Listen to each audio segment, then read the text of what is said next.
The galaxy was vast, endless, and full of wonders.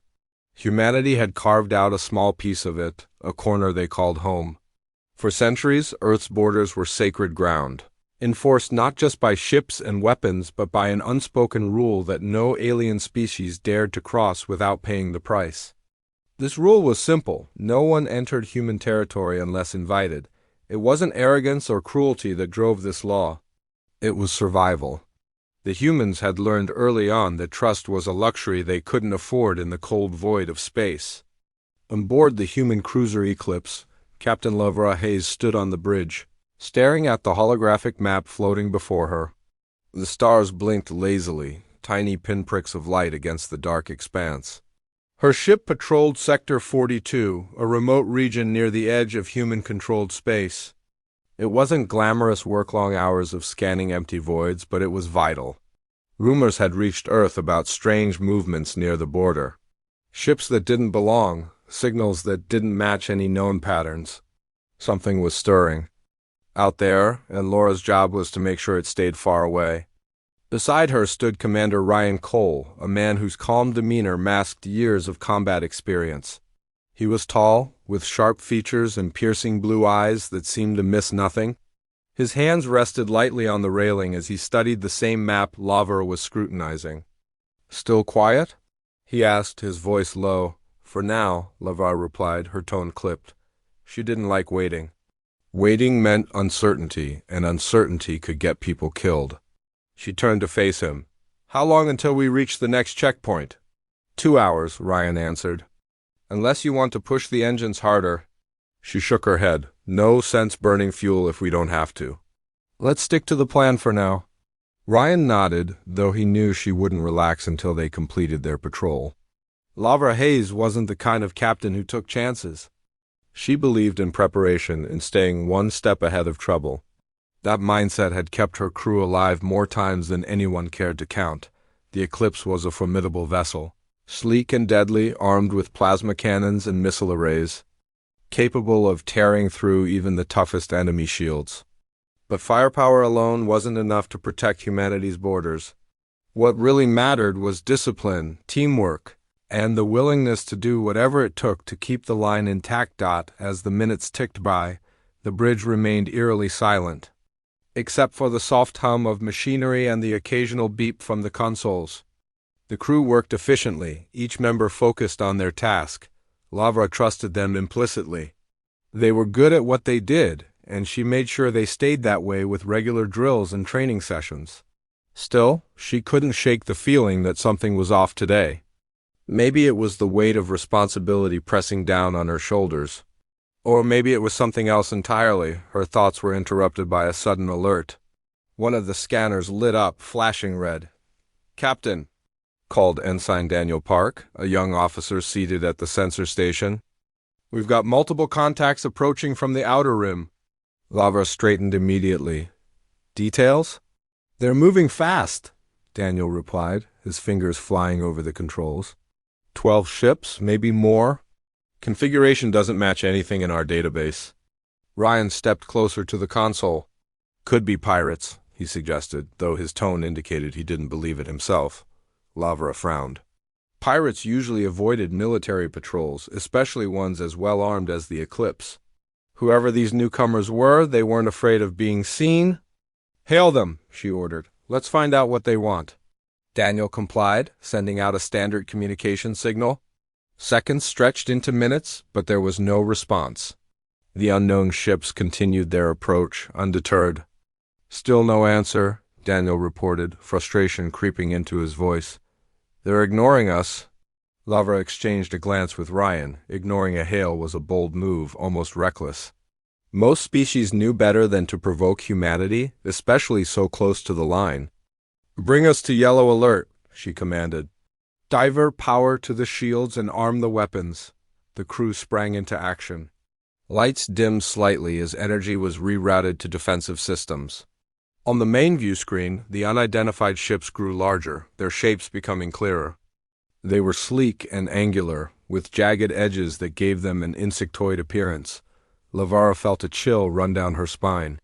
She'd never seen anything like them before. Analysis? she asked, keeping her voice steady. They're heavily armed, Ryan said, reading data from another console. Plasma turrets, missile pods. Looks like they mean business. Lavra nodded grimly. If these ships intended to fight, the Eclipse would be ready, but she still hoped it wouldn't come to that. War was costly, both in lives and resources. And humanity had already fought enough battles to last a lifetime. Try hailing them again, she instructed. Tell them they've crossed into restricted space and must withdraw immediately. Daniel sent the message, but once again there was no reply. Instead, the lead ship accelerated, moving directly toward the Eclipse. Its trajectory left little room for doubt. It was hostile. Lavra clenched her jaw. Red alert! All hands to battle stations. The bridge erupted into controlled chaos as alarms blared and the crew prepared for combat. Lavra took her seat in the command chair, her mind racing. She had faced danger before, but this felt different. These ships weren't just trespassing. They were testing humanity's resolve. They're within firing range, Ryan announced, his voice tight with tension. Lock onto their weapon systems, Lavra ordered. Disable them if possible, but don't hesitate to destroy if necessary. The Eclipse shuddered as its plasma cannons unleashed a barrage of energy bolts. The first salvo struck the lead ship, crippling its forward turrets. Explosions rippled across its hull as secondary systems overloaded.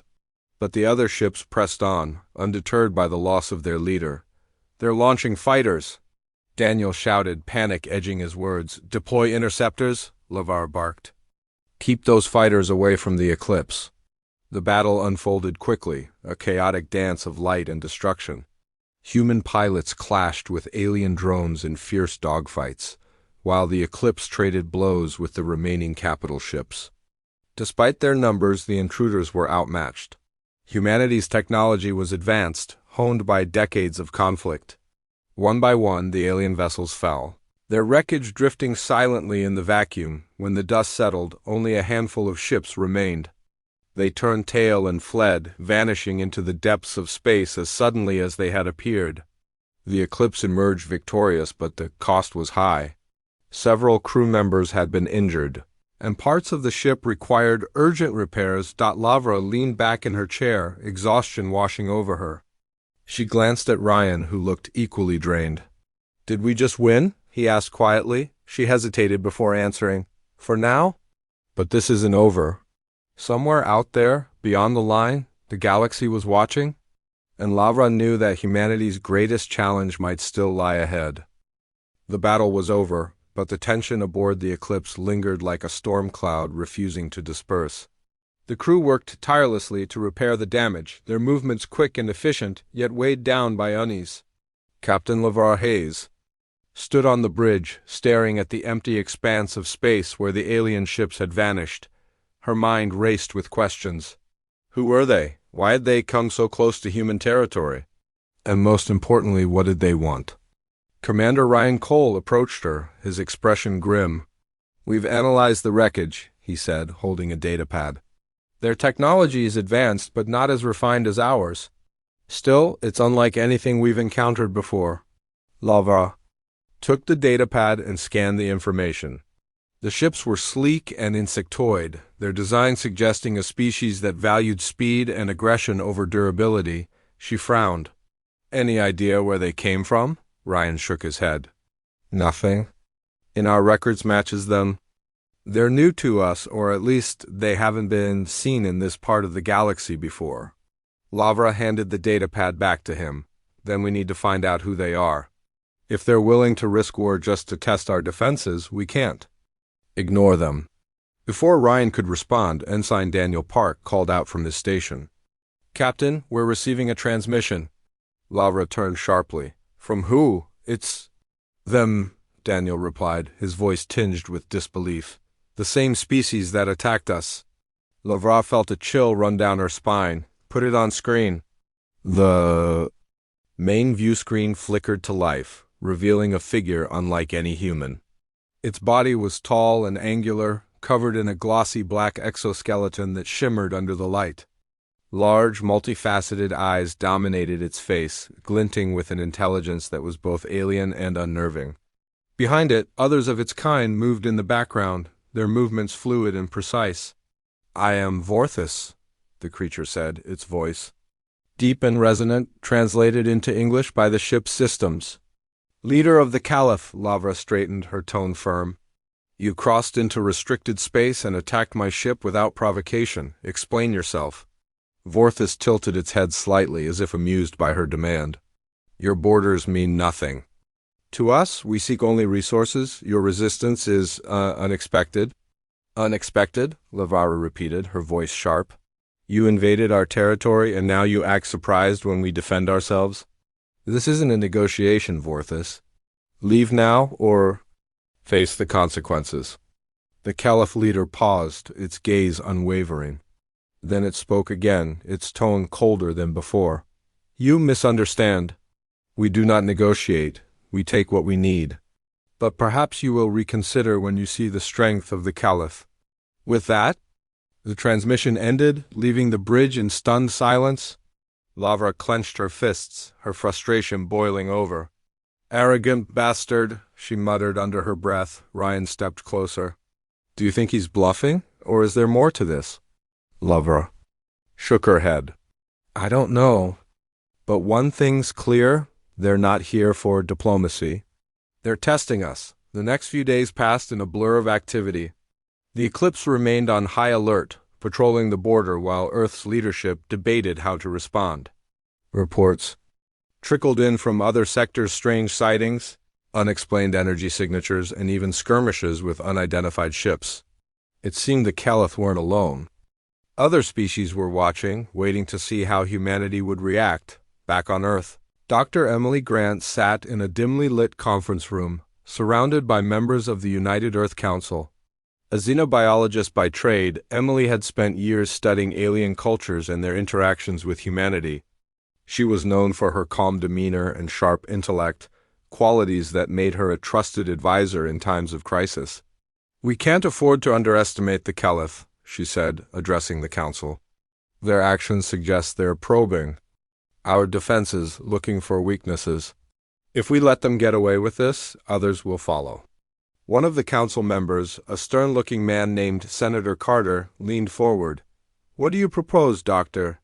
Should we launch a counterattack? Show them we won't tolerate aggression?" Emily hesitated. "Military action might be necessary, but it's not the only option.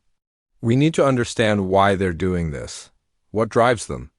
Until we know more, we risk making things worse," Senator Carter scowled. "Understanding won't stop them from attacking again. Sometimes force is the only language these species understand." Emily sighed inwardly. She had heard this argument before, and it always ended the same way, with violence. Yet she knew better than to push too hard. The council wouldn't listen. To reason if they believed humanity was under threat. Meanwhile, aboard the Eclipse, Lavar received orders to investigate a series of anomalies detected deep in contested space. The coordinates led to a region shrouded in mystery, a place where star charts showed nothing but empty void. Despite her reservations, she followed the directive, knowing that ignoring it could leave humanity vulnerable. As the Eclipse approached the designated area, the crew grew uneasy. The sensors picked up faint energy readings, fluctuating erratically. "It's like something's masking itself," Daniel said, frowning at his console. "Could be a trap," Ryan suggested, his hand resting on the hilt of his sidearm. Lavra nodded. "Stay sharp. Whatever's out there, we'll deal with it." The ship slowed as they entered the anomaly zone. Suddenly, the darkness ahead shimmered, revealing a massive structure floating silently in space. It was ancient, its surface pitted and scarred by time. Strange symbols glowed faintly along its hull, pulsating with an eerie light. "What is that?" Daniel whispered, his voice filled with awe. Lavra didn't answer immediately. Her eyes narrowed as she studied the structure. "Scan it," she ordered. "Find out what it is and whether it's safe to approach." The crew worked quickly, gathering data and analyzing the readings. What they discovered was both fascinating and unsettling. The structure was a derelict station, abandoned long ago by its creators. Inside, they found records hinting at a forgotten war conflict that had once torn the galaxy apart. Ryan glanced at Lavra. Do you think this has something to do with the Caliph? It's possible, she replied, her voice low. If this station belonged to their ancestors, it might explain why they're so aggressive now. Maybe they're trying to reclaim something they lost. As they explored further, the crew uncovered evidence of advanced technology far beyond anything humanity possessed. Weapons capable of destroying entire fleets, shields impervious to conventional attacks, and engines that defied the laws of physics. It was clear that whoever had built this station had wielded immense power, but it wasn't just the technology that caught Laura's attention. Among the records, she found fragments of history detailing alliances forged and broken, betrayals that sparked wars, and sacrifices made in the name of survival. The galaxy had been shaped by conflict, much like Earth itself. This changes everything, Ryan said, his voice heavy with realization. If the Caliph have access to this kind of tech, we're in serious trouble. Lavra nodded slowly. We need to report this to Earth. They have to know what we're up against. Yet even as she spoke, she couldn't shake the feeling that the station held secrets far greater than anyone realized. Secrets that could alter the balance of power in the galaxy and possibly destroy it. The Eclipse departed the anomaly zone, carrying with it knowledge that could either save humanity or doom it. As they traveled back toward human territory, Lavra gazed out at the stars, her thoughts swirling with uncertainty. The Caliph had crossed the line, and now the galaxy watched to see how humanity would respond, for better or worse. The cost of defending their borders was about to become painfully clear. The Eclipse's journey back to human territory was tense and quiet, the kind of silence that pressed heavily on everyone's shoulders. Captain Lavra Hayes sat in her quarters, staring at the datapad containing the information they had gathered from the derelict station. The records were fragmented, incomplete, but what she had pieced together so far painted a troubling picture. The Caliph were not just aggressive invaders. They were descendants of a civilization that had once wielded unimaginable power. That power had been used to dominate others, to crush resistance without mercy. Lavra rubbed her temples, trying to make sense of it all. If the Caliph were reclaiming their ancestors' technology, humanity faced a threat unlike any it had encountered before. But even worse, the station hinted at something far more dangerous, a weapon capable of annihilating entire star systems. It wasn't clear if the Caliph knew about this weapon or if they were simply searching for resources. Either way, the stakes had risen dramatically on the bridge. Commander Ryan Cole supervised the crew as they monitored the ship's systems. He glanced at Ensign Daniel Park, who looked pale and exhausted. The young officer had barely slept since. The battle with the Caliph and the discovery of the derelict station hadn't helped. Take a break, Ryan told him gently. You've earned it, Daniel hesitated. I'm fine, sir, really. Ryan shook his head. That wasn't a suggestion. Go grab some food and rest. We'll need you sharp when we reach Earth. Reluctantly, Daniel nodded and left the bridge. Ryan sighed and turned back to the main view screen, which showed only the endless expanse of stars. Humanity's borders were still far away, but he couldn't shake the feeling that they weren't alone. Something or someone was watching them. Back in her quarters, Lavra made her decision. She activated the ship's communication system and contacted Earth Command. The face of Admiral Carter appeared on the screen, his expression stern and unyielding. Captain Hayes, he said, report. Lavra summarized their findings, explaining the significance of the derelict station and the potential threat posed by the Caliph. When she mentioned the weapon, Carter's eyes narrowed. Are you certain about this? He asked. No, Lavra admitted. But the evidence suggests it exists. If the Caliph find it or already know about it, we could be facing an extinction level event. Carter leaned back in his chair, his fingers steepled. This complicates things. The Council is divided on how to handle the Caliph. Some want immediate military action, while others believe diplomacy might still work. Diplomacy won't stop them, Lavra said firmly. They've already shown they're willing to attack without warning. If we don't act decisively, they'll see us as weak. Carter nodded grimly. I agree. But convincing the Council won't be easy. They're afraid of starting another galactic war, Lavra clenched her jaw. We may not have a choice. If the Caliph get their hands on that weapon, there won't be anyone left to negotiate with, the Admiral sighed. Do what you can to gather more intelligence. In the meantime, I'll try to rally support for a stronger response. Just stay safe out there. I will, Lavara promised. The transmission ended, leaving her alone with her thoughts once more. Meanwhile, aboard the Caliph flagship, Vorthus paced the command deck, his movements sharp and deliberate. The battle with the humans had been unexpected, their resistance fierce. He had underestimated them, and that angered him. The Caliph were a proud species, accustomed to dominance. To be challenged by humans' fragile, short-lived creatures was an insult. His second-in-command, a subordinate named Zorik, approached cautiously. Leader Vorthus, our scouts report increased activity near the anomaly zone. The humans are investigating further. Vorthus stopped pacing and turned to face Zorik. His multifaceted eyes gleamed with cold calculation. Then we must move. Quickly. If they uncover the secrets of the ancients, they will become a greater threat than we anticipated. Zorik hesitated. Should we engage them directly? Their weapons are formidable? No, Vorthus replied, not yet. Let them think they are safe. Once they lower their guard, we will strike. And this time there will be no survivors. Zorik bowed slightly and retreated, leaving Vorthus alone with his thoughts. The humans had proven themselves resourceful, but they lacked the ruthlessness required to survive in the galaxy. Vorthus smiled faintly. Their compassion would be their downfall, back on Earth. Dr. Emily Grant attended another meeting of the United Earth Council. The atmosphere was tense, with arguments breaking out between factions advocating for war and those pushing for peace. Emily listened patiently, waiting for her chance to speak. When the floor was finally hers, she stood and addressed the council. We cannot ignore the Caliph threat, she began. Their aggression shows they respect only strength. However, we also cannot rush blindly into conflict. Every species we've encountered has underestimated us because they don't understand our history. If we fight now, we risk losing more than battles, we risk losing ourselves. Senator Carter frowned.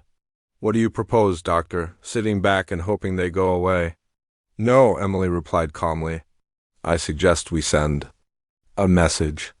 Show them we are prepared to defend ourselves, but leave room for negotiation. Sometimes even the most hostile species can be reasoned with if they believe they have no other option. Her words sparked heated debate, but Emily remained steadfast. She knew humanity's survival depended not just on its weapons, but on its ability to adapt and endure. As the eclipse neared Earth, Lavra called a meeting with her senior officers. Ryan, Daniel, and several others gathered in the briefing room, their faces reflecting varying degrees of exhaustion and concern. Lavra stood at the head of the table, her expression resolute. We're heading into uncertain territory, she began. The council is divided, and the Caliph are growing bolder. Our priority is to protect humanity's borders, but we also need to prepare for the worst-case scenario. What's the plan? Ryan asked. Lavra paused, choosing her words carefully. Earth Command wants us to monitor the border and gather more intelligence, but I believe we should take proactive measures. If the Caliph return, we need to be ready. Daniel raised his hand hesitantly. What about the weapon? Shouldn't we try to secure it first? That's risky, Lavra admitted. If the Caliph catch us near the station, it could provoke an all-out war. But if we do nothing, we risk letting them claim it. We'll have to weigh our options carefully. Ryan nodded. Whatever we decide, we'll need reinforcements. One ship can't hold the line forever. I agree, Lavra said. I'll request additional support from Earth Command. In the meantime, we stay vigilant. The meeting concluded and the officers dispersed, each lost in their own thoughts. Lavra returned to the bridge where she found Ryan studying the holographic map of human territory. He looked up as she approached. You really think we can hold them off? He asked quietly. Lavra met his gaze. We have to. If we fail, it won't just be our lives at stake, it'll be everyone's. Ryan nodded grimly. Then we'd better be ready. Unbeknownst to the humans, the Caliph fleet was already en route to the anomaly zone. Vorthis had decided to act, believing the humans too preoccupied to notice. His ships moved stealthily, their advanced cloaking technology masking their presence. By the time the Eclipse detected them, it would be too late. As the days passed, tensions mounted aboard the Eclipse. The crew worked tirelessly, preparing for whatever might come next. Lavra spent hours reviewing strategies, running simulations, and refining plans. Sleep became a luxury she could no longer afford. One evening, as she stared out at the stars, Ryan joined her. "You should rest," he said softly. "You're no good to anyone if you burn yourself out," Lavra smiled faintly. "Tell that to the galaxy?" Ryan chuckled, though there was little humor in it. "The galaxy doesn't care about us. But we care about each other, that's why we're still here." Lavra nodded, feeling a flicker of gratitude for his steady presence. "Thanks, Ryan, I needed to hear that." He gave her a small smile. "Anytime." Hours later, the Eclipse received a distress signal. It came from a remote outpost near the edge of human territory, one of many established to monitor the border. The message was brief and frantic. "Under attack. Need immediate assistance?" Laura's heart sank. "It's the Caliph," she said, her voice tight with anger. "They're testing us again." Ryan clenched his fists. "Let's show them. What happens when they mess with us?" The Eclipse changed course, racing toward the outpost. As they approached, the scene unfolding before them was chaotic. Caliph fighters swarmed the area, their plasma cannons tearing through the outpost's defenses. Explosions lit up the void, and debris drifted aimlessly in the vacuum. "Lock onto their weapon systems," Lavra ordered. "Disable them if possible, but prioritize protecting the outpost." The Eclipse unleashed a barrage of firepower, targeting the Caliph ships with precision. The aliens responded immediately, turning their attention to the new threat. The battle was intense, with both sides taking heavy damage. But the Eclipse's superior tactics and teamwork gave them the edge they needed when the dust settled. The Caliph retreated once more, leaving behind a trail of destruction. The outpost was badly damaged, but it had survived. Lavra felt a surge of pride in her crew's efforts, though it was tempered by the knowledge that this was only the beginning. As the Eclipse limped back toward safer space, Lavra gazed out at T. The Eclipse limped back to human-controlled space, its hull scarred and systems strained from the battle at the outpost. Captain Lavra Hayes stood on the bridge, her hands clasped tightly behind her back as she stared out at the stars. The Caliph had struck again, testing humanity's resolve and pushing them closer to the brink of war. Each skirmish left her crew battered but alive, yet Lavra couldn't shake the feeling that they were fighting a losing battle. The Caliph weren't just probing their defenses, they were learning. Commander Ryan Cole approached her, his expression grim. "Repairs are underway," he said quietly. "But we'll need reinforcements if this keeps up." Lavra nodded without looking at him. "I've already sent a request to Earth Command. They're mobilizing additional ships, but it'll take time." Ryan frowned. "Time is something we don't have. If the Caliph find that weapon, they won't," Lavra interrupted. Sharply, though her tone betrayed more hope than certainty, she turned to face him. "We'll stop them before it comes to that." Ryan hesitated, then nodded. "What's the plan?" Lavra took a deep breath. "We go back to the anomaly zone. We secure the station and whatever secrets it holds. If we can disable or destroy the weapon before the Caliph get their hands on it, we might buy ourselves enough time to figure out our next move." Ryan raised an eyebrow. "That's risky. What if they're already there waiting for us?" "Then we'll deal with them," Lavra replied firmly. "We can't sit back and wait for them to make the first move. Not anymore." Back on Earth, the United Earth Council convened an emergency session. The room buzzed with tension as representatives argued over how to respond to the escalating crisis. Admiral Carter stood at the head of the table, his voice cutting through. "The chaos. The Caliph are testing us because they see weakness. If we don't act decisively, other species will follow their lead." Dr. Emily Grant listened intently, her arms crossed as she leaned against the wall. When the floor opened for discussion, she stepped forward. Acting rashly could make things worse. The galaxy is watching us right now. If we use excessive force, we risk alienating potential allies. Senator Carter scowled. And doing nothing risks losing everything. Diplomacy won't work with the Caliph, they've made that clear. Emily shook her head. Diplomacy isn't about giving in, it's about finding common ground. Even the Caliph must value something beyond conquest. If we can understand what drives them, we might be able to negotiate. Carter sighed heavily. Fine, what do you suggest? Emily paused, choosing her words carefully. Send a message. Show strength, but leave room for dialogue. At the same time, prepare for the worst. Humanity has always survived by adapting not just through force, but through intelligence and strategy. Her words sparked heated debate, but ultimately the Council agreed to a compromise. Additional ships would be dispatched to reinforce the border, while diplomatic envoys prepared contingency plans in case negotiations became possible. It was a fragile balance, one that required both caution and courage. Meanwhile, aboard the Caliph flagship, Vorthis paced the command deck, his frustration evident. The humans had proven far more resilient than he had anticipated. Their technology was advanced, their tactics disciplined. Worse still, they seemed willing to sacrifice themselves to protect their territory. Such behavior was incomprehensible.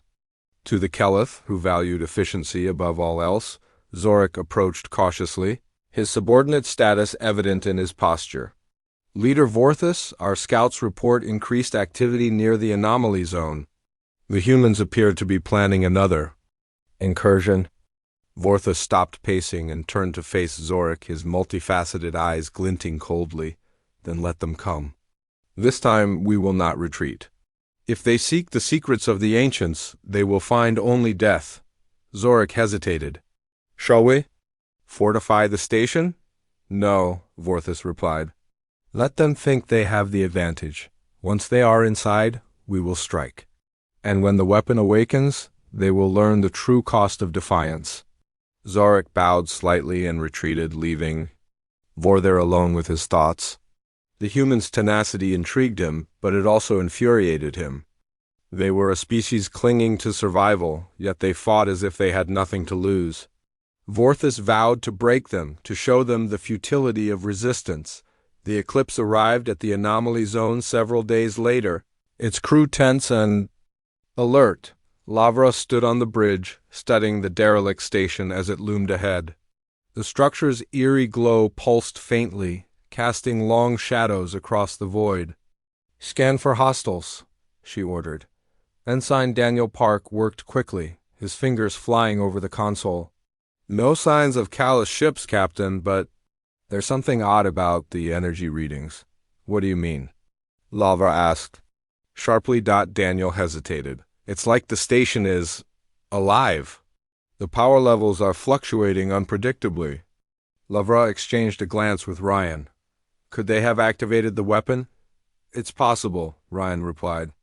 But we won't know until we get inside, Lavra nodded. Prepare an away team.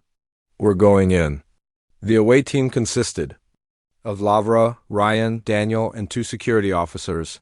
As they boarded a shuttle and approached the station, the air grew thick with unease. The structure's surface was pitted and scarred, its ancient design hinting at a civilization long gone. When they docked and entered the interior, the atmosphere shifted. The walls hummed softly, and strange symbols glowed faintly along the corridors. This place gives me the creeps, Daniel muttered under his breath. Stay focused, Lavara said firmly. We're here to disable the weapon, not sightsee. They moved cautiously, following the energy signatures toward the heart of the station. Along the way, they encountered remnants of the ancients' technology machines that defied explanation, weapons capable of unimaginable destruction. Each discovery reinforced the gravity of their mission. Finally, they reached the core chamber. At its center stood a massive device, pulsating with raw energy. Strange glyphs surrounded it, shifting and changing as if alive. Lavra felt a chill run down her spine. This is it, she whispered. Ryan studied the device closely. How do we shut it down? Before anyone could answer, the chamber trembled violently. Alarms blared, and the glowing glyphs flared brighter. "Captain," Daniel shouted, "something's activating it." Laura's mind raced. "Find the control panel. There has to be a way to disable it." The team scrambled, searching desperately for any means of stopping the process. Just as the energy levels spiked dangerously high, Ryan spotted a recessed panel hidden behind a collapsed section of the wall. "Over here!" he called. Lavra joined him, and together they worked to decipher the alien controls.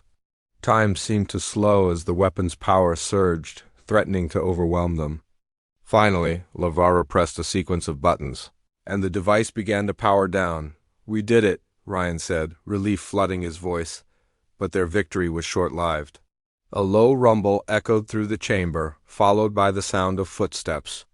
From the shadows emerged Vorthus and a squad of Calath warriors, their weapons trained on the humans. "You are persistent," Vorthus said, his voice cold and mocking. "But your efforts are futile. The weapon belongs to the Calath." Lavra stepped forward, her hand resting on the hilt of her sidearm. "You underestimate us," Vorthus tilted his head, amused. "Do I? You cling to survival, yet you refuse to embrace the power necessary to protect yourselves. The ancients understood this truth. Perhaps you will too in time." Without warning, the Calath opened fire. The away team dove for cover, returning fire as best they could. The battle was fierce and chaotic, the confined space making every shot count. Despite being outnumbered, the humans fought with determination, refusing to yield. As the fight raged, Lavra noticed something, a weak point in the weapon's containment field. If they could overload it, they might destroy the device entirely. She caught Ryan's eye and gestured subtly. He understood immediately. "Cover me," she shouted. Ryan and the others provided suppressing fire as Lavra worked frantically to sabotage the weapon. Bullets whizzed past her, narrowly missing as she input commands into the control panel. Sweat dripped down her brow, but she didn't falter. Finally, the system accepted her override. "Get out of here," she yelled, triggering the self-destruct sequence. The chamber erupted into chaos as alarms screamed and red lights flashed. The Calath hesitated, realizing too late what was happening. Vorthus snarled in fury, ordering his troops to fall back. "Retreat," he barked. The humans didn't wait. They sprinted toward the exit, their hearts pounding as the countdown ticked away. Behind them, the weapon began to destabilize, its energy surging uncontrollably.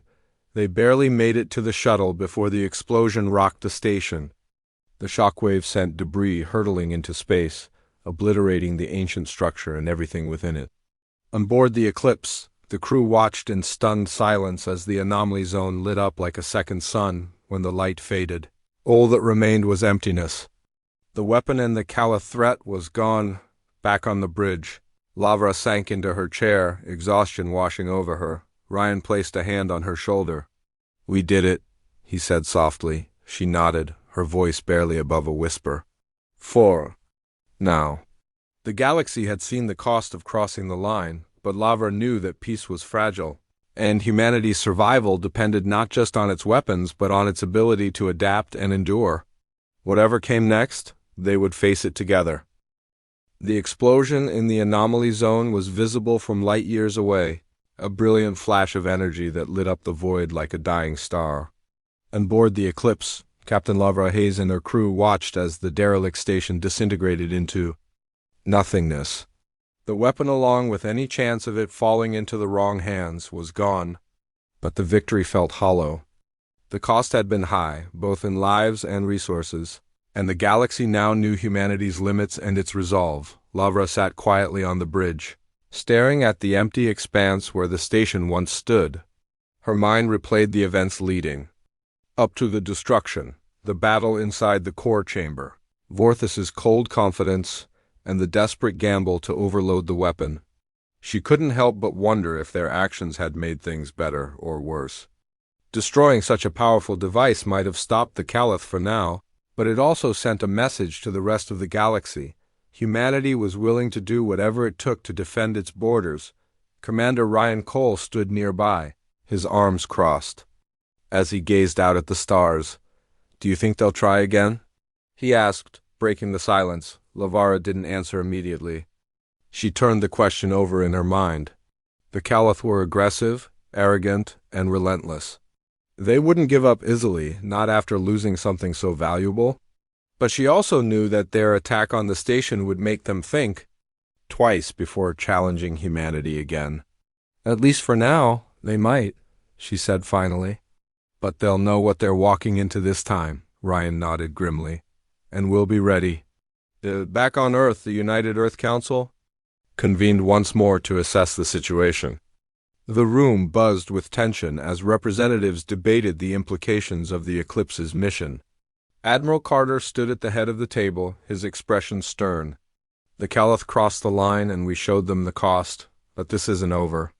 Other species are watching us right now. If we let our guard down, others will follow. Dr. Emily Grant listened intently, her thoughts swirling. She understood the Council's concerns, but she also believed that humanity's survival depended on more than just strength. We've proven we can fight, she said, addressing the group. But war isn't the only way forward. The galaxy is full of species who fear us because they don't understand us. If we want peace, we need to show them that we're capable of coexistence. Senator. Carter scowled. Coexistence? After what the Caliph did? Emily met his gaze calmly. Yes, because retaliation won't solve anything. It'll only create more enemies. We destroyed the weapon, but we can't destroy every threat that comes our way. What we can do is build alliances, show other species that we're not just conquerors but equals. Her words sparked heated debate, but some members of the Council began to nod in agreement. Humanity's history was marked by conflict, but it was also defined by resilience and adaptability. Perhaps there was a way to use those qualities to forge a new path. Meanwhile, aboard the Caliph flagship, Vorthis seethed with rage. The loss of the weapon and the ancient secrets was a blow to his pride and his people's ambitions. He paced the command deck, his movements sharp and deliberate, as Zorik and the other officers kept their distance. The humans had proven themselves cunning and resourceful, traits that infuriated him. They were fragile, short-lived creatures, yet they had dared to stand against the Caliph. Leader Vorthis, Zorik ventured cautiously. What are your orders? Vorthis stopped pacing and turned to face him, his multifaceted eyes gleaming with cold calculation. The humans have shown they are willing to destroy rather than surrender. This makes them dangerous but also predictable. For now we will withdraw and regroup. But mark my words, this is not the end. Zorik hesitated. And the other species, will they join us? They will, Vorthis replied confidently. Fear is a powerful motivator. When they see what humanity is capable of, they will seek allies to protect themselves. And when that happens, we will be ready. With that, Vorthis dismissed the others, retreating to his private quarters to plot his next move. The humans had dealt a blow, but they had also revealed their greatest weakness, their compassion. To Vorthis, it was a flaw that could be exploited. Weeks passed, and reports began to trickle in from across the galaxy. Other species, the reptilian Zorathians, the aquatic Nereids, even the enigmatic ethereals had taken notice of humanity's actions. Some viewed the destruction of the weapon as a necessary act of self-preservation. Others saw it as proof of humanity's ruthlessness. Diplomatic channels buzzed with activity as envoys sought to gauge humanity's intentions. Lavra and the Eclipse returned to Earth for repairs and debriefing. The journey gave her time to reflect on everything that had happened. The battles, the sacrifices, the choices she had made, all of it weighed heavily on her shoulders. Yet she also felt a flicker of hope. Humanity had faced a great challenge and emerged stronger for it. Perhaps that strength could pave the way for something greater. Upon arriving at Earth Command, Lavra attended a meeting with Admiral Carter and Dr. Emily Grant. The three discussed the aftermath of the mission and the steps needed to secure humanity's future. The Caliph may return, Carter warned, but we've bought ourselves time. Use it wisely. Emily nodded. We should focus on diplomacy. Reach out to other species, offer trade agreements, share knowledge. Show them that we're not just fighters, we're builders too, Lavra agreed. It won't be easy, but it's worth trying. If we can find common ground, maybe we can avoid another war. Carter sighed heavily. Fine, but don't let your guard down. Compassion is a virtue, but it can also be a liability. I know, Lavra replied firmly. That's why we'll stay prepared. As the days turned into weeks, humanity began taking tentative steps toward a new era. Trade routes opened between Earth and neighboring systems, fostering communication and understanding. Scientists collaborated with alien counterparts, sharing discoveries that benefited both sides. Slowly, trust began to replace fear, yet Lavra remained vigilant. She knew that peace was fragile, especially in a galaxy filled with uncertainty. The Caliph were still out there, licking their wounds and plotting their revenge. Other species, emboldened by humanity's display of power, might test the line again. But Lavra was determined to hold the line not just with weapons, but with wisdom. One evening, as the Eclipse patrolled the border once more, Lavra stood on the bridge, gazing out at the stars. Ryan joined her, his expression thoughtful. Do you think we'll ever see real peace? He asked quietly. Lavra smiled faintly. Maybe. It won't happen overnight, but every step counts. We held the line, Ryan, and maybe, just maybe, we can move past it someday. Ryan nodded, a small smile tugging at his lips. Here's hoping. The galaxy remembered the cost of crossing the line, but it also remembered humanity's sacrifice. In the vast expanse of space, surrounded by countless worlds and civilizations, humanity had carved out its place not through domination, but through resilience, courage, and the willingness to adapt. Whatever challenges lay ahead, they would face them together, united by the belief that survival wasn't enough. They wanted to thrive, and so, under the watchful eyes of the stars, humanity began writing a new chapter in its story, one built not on war but on hope.